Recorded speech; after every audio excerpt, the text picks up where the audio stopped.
I decided to pursue law enforcement for the basic reason of I had to have a job that gave meaning to my life. I wasn't able to become a police officer when I got out of college because departments weren't hiring women. And so I didn't become a police officer until 15 years later. I felt that I wanted to come in and change, the way that the police department operated and make it more cohesive and integrated and, help people out. I like helping people. I thought that I could do a better job as a police officer than some of the people that I saw doing the job and had interacted with growing up. There is a latitude of power that a police officer has, and I sought to exercise that power for the good of the people that I interacted with, provided you weren't a criminal. My father was a police officer. He worked in Motorcycle 2. After I came on the job, my sister came on the job. So it was something I always wanted to do. It was very frustrating that we're talking back in the 70s to always be stopped by the police department. And I could say my father was a police officer, but that didn't matter. My experience is that some officers might target African-American kids. I think teenagers in particular, whatever racial characteristics they have, may be targeted. Would I stop 4 or 5 black guys that are in a white neighborhood? Yeah, if they're not supposed to be there, I would say, "What's up, guys?" Even if I'm in a patrol car, I would roll up on them and say, "What's up, guys? What are you doing?" And if they gave me an attitude, that would raise my suspicion. If I see a white kid or a bunch of white kids walking into that neighborhood where they're not supposed to be, there's a couple of things going on. They're there for a fight, or they're there for drugs, or maybe to buy a gun, or maybe to, who knows, but they're usually not there. I would stop them. A lot of people would say, well, it's your own fault.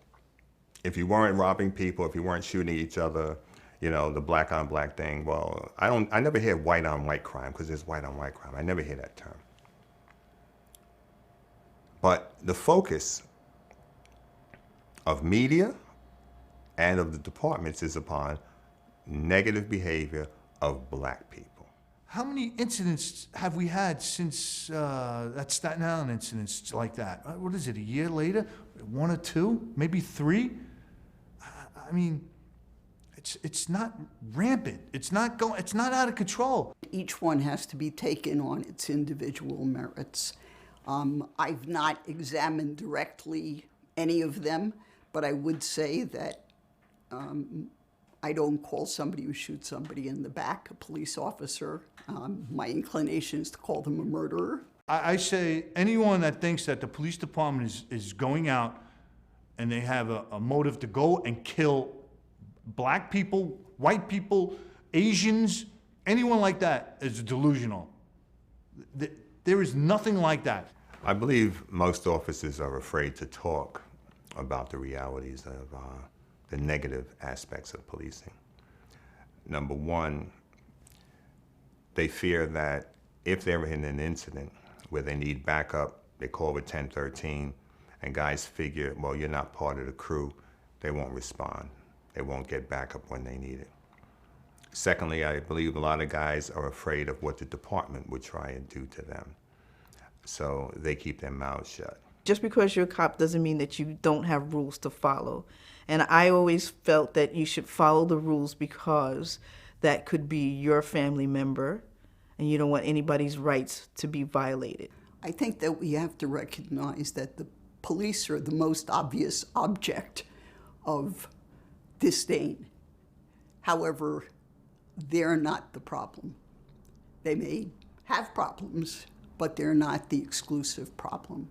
And in the precinct that I live in, which happens to be the 77th precinct, they are going to reinstitute this policing where cops are assigned to a certain area, and they need to know the business owners, they need to know the people, and people really need to walk up to them and say hi and know the officers too. It works both ways. I don't understand why people just Get a job, go to school. Why do you have to protest against the cops? The cops are there to help you. I don't understand why everybody's so angry about something, an order that doesn't exist.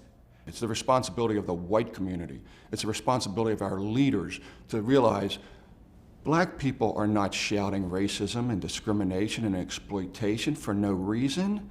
They're not marching. They're not protesting because they have nothing else to do. Their problems are real. Racism is such a part of the system, of the network of the American society, that people, white and black, don't realize when racism is being executed for them or against them. That we've obviously